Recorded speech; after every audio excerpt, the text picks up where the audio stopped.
hidup kita seolah tak berhenti berusaha menaklukkan cinta. Cinta harus satu, cinta tak boleh dua, cinta maksimal 4, dan seterusnya. Jika cinta matematis, pada angka berapakah ia pas, dan pada angka berapakah ia bablas? Dan kita tak putus merumuskan cinta. Padahal, mungkin saja cinta yang merumuskan kita semua. Infinite merangkul yang finite. Hidup berpasangan katanya sesuai dengan alam.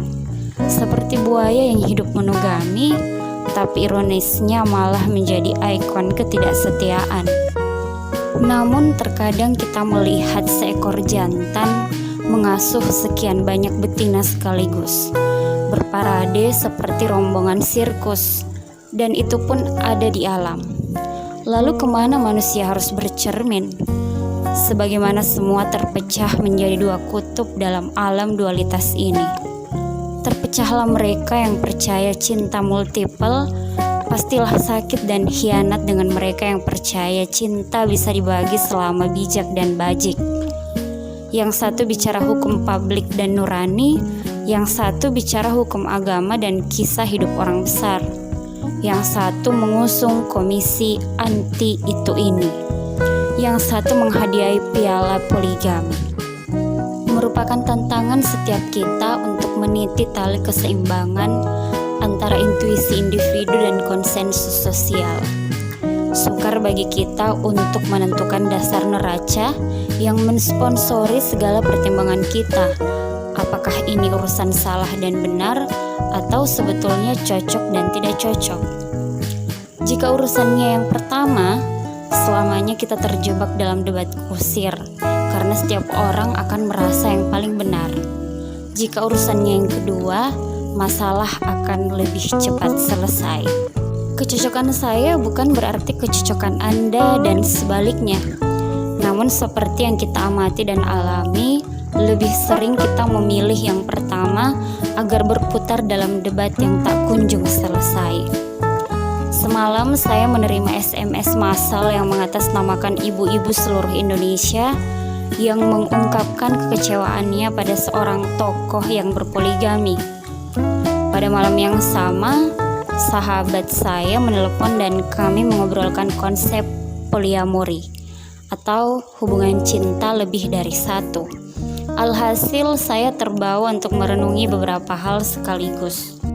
Pertama, orang yang kita kenal sebatas persona memang hanya kita miliki personanya saja. Persona adalah lapisan informasi paling rapuh, pengenalan paling dangkal, dan oleh karena itu paling cepat musnah.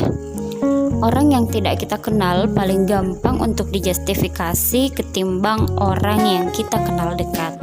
Kedua, apakah monogami poligami dan monoari poliamori ini adalah sekat-sekat tegas yang menentangkan nurani versus ego dan setia versus buaya? Mungkinkah dikotomi itu sesungguhnya proses cair yang senantiasa berubah sesuai tahapan yang dijalani seseorang ketimbang karakteristik baku yang harus dipilih atau distigmakan sekali seumur hidup? Sungguh tidak mudah menjadi seseorang yang personanya diklaim sebagai milik umat banyak. Persona seperti secabik tisu yang dengan mudah dinyahkan diganti dengan tisu baru lain yang dianggap lebih bagus dan benar. Banyak dari kita bermimpi dan berjuang mati-matian agar secabik diri kita dimiliki banyak orang. Hidup demikian memang sepintas menyenangkan dan menguntungkan. Meski konsekuensinya, titian tali yang kita jalani semakin tipis.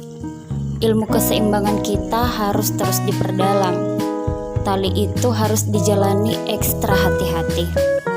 Tidak mudah juga menjadi seseorang yang sangat teguh berpegang pada persona orang lain, pada mereka yang dianggap tokoh, teladan, panutan.